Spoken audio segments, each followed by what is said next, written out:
Welcome to Vantage Point, a series of conversations with our elected representatives and senators that we send to Des Moines. They have a very special vantage point because they actually work in the chambers and the committee rooms and the caucus rooms, and they know what's going on behind the scenes. And we hope that after you hear these conversations, you will have a special vantage point that will help you assess what's going on over in our state capitol. My guest today is Senator Joe Bolkcom. Welcome. Thanks, Jean. It's great to be here. First, Joe, would you give us a little bit of background about yourself? Where you grew up, where you went to school, and what kind of things you did before you got into politics? Sure. Well, I'd be happy to. Well, I actually grew up in a couple of different places from the time I was before I was 10 years old. I grew up in Minneapolis, Minnesota. My father was in television, and he took a job in Moline, Illinois in the late 60s. So as a 10-year-old, moved to the Quad Cities and attended public schools in the Quad Cities. Went to John Deere Junior High and Moline High School graduate, and then went on to Blackhawk Junior College in the Quad Cities and finished my BA at St. Ambrose in Davenport, and came to Iowa City in 1985 to go to graduate school. And like many people that have come to Iowa City, decided I really liked it here and decided to make this my home. And so I grew up pretty much in a middle-class family. I have 8 other siblings. My parents were able to get us all through college, which is quite a feat.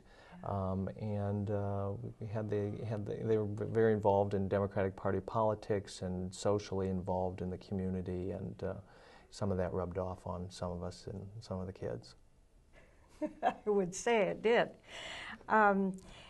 And you were a member of the Johnson County Board of Supervisors. Was that your first elected position? Yes, it was. I ran for the board back in 1992 when Dick Myers decided to retire at that time from the county board. I was working at the Johnson County Health Department on a number of health-related issues and decided to take a run at this open seat on the board. I was interested in a lot of the issues that the supervisors dealt with around land use and health care and human services and transportation. So it was actually, really enjoyed being on the board during the 6 years I spent there. All right.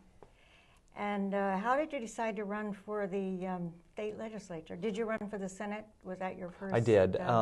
At that time, as you know, Senator Mary Newhouser, who succeeded you actually in this Senate seat representing Iowa City, decided she was going to retire and approached me about taking a look at it, considering maybe taking a run at the seat. And at the time, I was really pretty content being on the Board of Supervisors. We were making some progress on a number of important issues in the county, especially land use planning and the like. And so I gave that some thought and decided then to go ahead and run for the State House back in 1998 and won that election and have been serving in the Senate since January of 1999.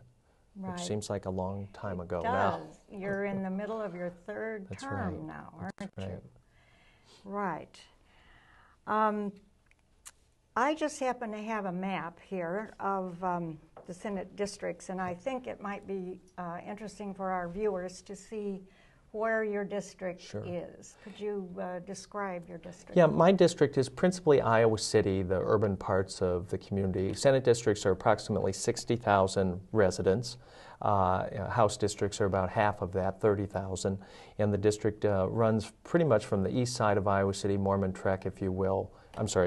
Scott Boulevard, takes in a few of the subdivisions east of Scott Boulevard, and then on the west side it goes all the way to Mormon Trek, and there's actually a couple Iowa City precincts that aren't in the Senate district, and then north to south it's pretty much the city limits. We will be getting a new map in another year here. After this next election, we'll go back and we'll have redistricting in 2010, and the lines will likely change in the Senate districts and House districts all across the state. Will go through modification. Yeah. That redistricting happens in 2010, right. And then the legislative session of 2011 That's takes right. it up. That's correct. Right. We'll have a up or down vote. We have a very nonpartisan process in Iowa, which has worked very well. We'll have a map that'll be presented to the legislature by the Legislative Service Agency, which does the drafting, and we have up and down, as you know, up and down votes. We either accept the map or not.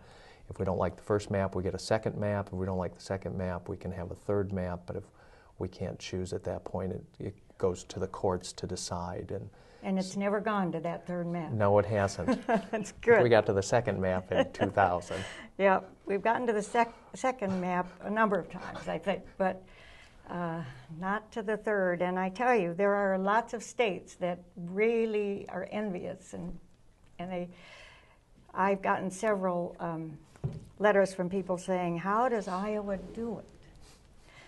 Well, it's our own secret, right? You bet.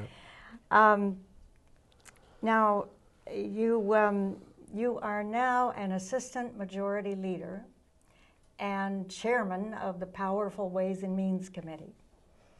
Why don't you tell us a little bit about what that committee does, or what your work in either of those positions?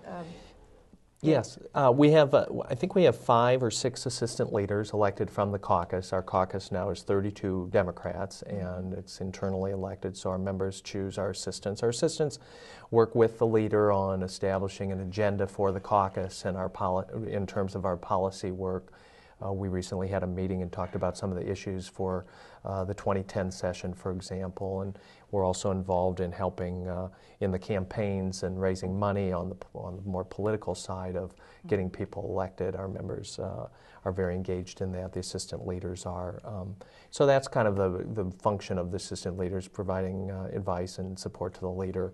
And the Senate Majority Leader is Mike Gronstall. That's correct. He's been the minority leader for the first 6 years I was in the Senate when we were in the minority, and then he was co-leader for 2 years when the Senate was tied, and then when Democrats took charge in the 2006 election, Senator Gronstall became the majority leader. He's done a really good job of leading our caucus, and we've got a lot of accomplishments, we think, under his leadership.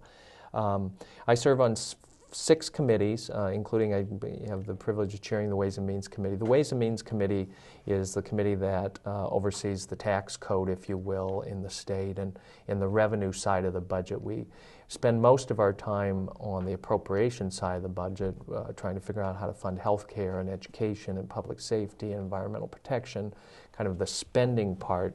The Ways and Means folks are responsible for making sure we have adequate revenues and that the burden of taxation falls fairly on people based on in our judgment, in my judgment, based on people's ability to pay taxes, whether they're corporate taxes or individual income taxes or sales taxes. So it's a very active committee. We have done our best over the last couple of years to really scrutinize the tax spending that goes on. We have about $500 million worth of things in the tax code that gives preferential treatment to all sorts of different things that legislators over time have thought important. And we're really in a period now of trying to do more accountability and transparency around the public's investment in job creation programs and the like, tax credits for research, tax credits for people that come here and want to do filmmaking and the like. So it's been a very active committee, and we have a very active, energetic group of members that are paying close attention to their work on that committee. Mm-hmm. And you passed a very controversial tax on tobacco. We did. 2 years ago we increased tobacco by $1 a pack. It's probably, well, it was a tax issue. The public health advocates and the research around the country show that if you want to prevent youngsters from starting smoking cigarettes, they're very sensitive to the price, and raising it $1 a pack. It was 36